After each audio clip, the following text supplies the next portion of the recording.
یہ واقعہ حضرت عمر بن خطاب رضی اللہ تعالیٰ عنہ کے اسلام قبول کرنے سے کئی سال پہلے کا ہے۔ ایک مرتبہ آپ رضی اللہ تعالیٰ عنہ ایک تجارتی قافلے کے ساتھ مکہ سے شام کی طرف روانہ ہوئے۔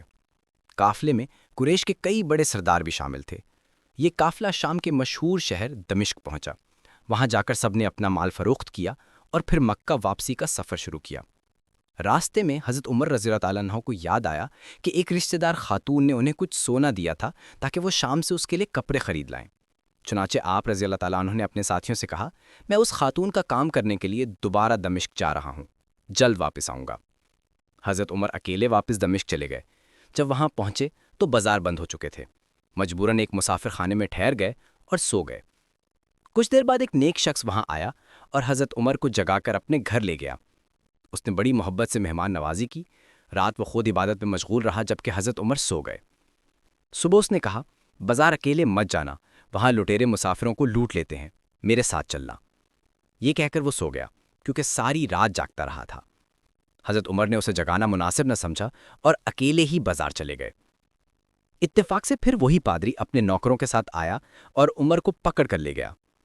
عمر بہت غصے میں تھے مگر غیر ملک میں اکیلے تھے اس لیے خاموش رہے۔ پادری نے پھر انہیں دیوار توڑنے پر لگا دیا۔ جب دوپہر کو دھوپ تیز ہوئی تو پادری چلا گیا۔ حضرت عمر سائے میں بیٹھے دم لے رہے تھے کہ اچانک پادری گھوڑے پر آیا، سر پر ضرب لگائی اور بولا، تو نے کام چھوڑ دیا تھا۔ اب حضرت عمر سے صبر نہ ہوا، انہوں نے اسے گھوڑے سے کھینچ کر نیچے گرایا اور ہتھوڑے سے مارنا شروع کر دیا۔ پادری چیختا رہا مگر کوئی مدد کو نہ آیا۔ عمر نے ایک پتھر اٹھایا اور اس کے سر پر مار دیا جس سے وہ مر گیا۔ حضرت عمر وہاں سے فوراً نکل کھڑے ہوئے اور دوسرا راستہ اختیار کیا۔ راستے میں ایک رومی آدمی خچر پر سوار ملا۔ وہ باتیں کرنے لگا مگر دونوں کی زبان مختلف تھی۔ اچانک اس نے تلوار نکالی۔ عمر نے فوراً اسے کھینچ کر نیچے گرایا، تلوار چھینی اور ایک ہی بار میں ختم کر دیا۔ پھر وہ اس کے خچر پر سوار ہو کر آگے بڑھ گئے۔ کچھ دیر بعد ایک گریجے پہنچے جہاں عیسائیوں کی جماعت تھی۔ انہوں نے حضرت عمر سے پوچھا کہ آپ کون ہیں؟ پھر اپنے پادری کے پاس لے گئے۔ پادری نے غور سے دیکھا اور کہا، ایسا لگتا ہے تم کسی خوف میں مبتلا ہو۔ حضرت عمر رضی اللہ عنہ نے حیرت سے پوچھا، تمہیں کیسے معلوم؟ وہ بات ٹال گیا اور کہا، جب تک چاہو یہاں رہو، تم ہماری حفاظت میں ہو۔ اس نے حضرت عمر کو اپنے گھر لے جا کر مہمان بنایا اور پوچھا کہ آپ کہاں سے آئے ہیں؟ عمر نے بتایا کہ وہ قبیلے قریش سے تعلق رکھتے ہیں، تجارتی قافلے کے ساتھ شام آئے تھے اور اب مکہ واپس جا رہے ہیں۔ پادری غور سے دیکھتا رہا اور آخرکار بولا، میں تمہارے چہرے پر ایسی نشانیاں دیکھ رہا ہوں جو بتاتی ہیں کہ آنے والے وقت میں تم ایک بڑی سلطنت کے حاکم بنو گے۔ میرے پاس ایک درخواست ہے، یہ کاغذ لکھ دو کہ تمہارے ملک میں اس گرجے پر کوئی ٹیکس نہ لگایا جائے۔ حضرت عمر حیران ہوئے مگر اس نے قسم کھا کر یقین دلایا تو آپ نے ویسا ہی لکھ دیا۔ پھر پادری نے انہیں ایک خوبصورت گدھا اور تحفے دیے اور کہا، اس پر سوار ہو کر جاؤ، راستے میں عیسائی تمہاری خدمت کریں گے۔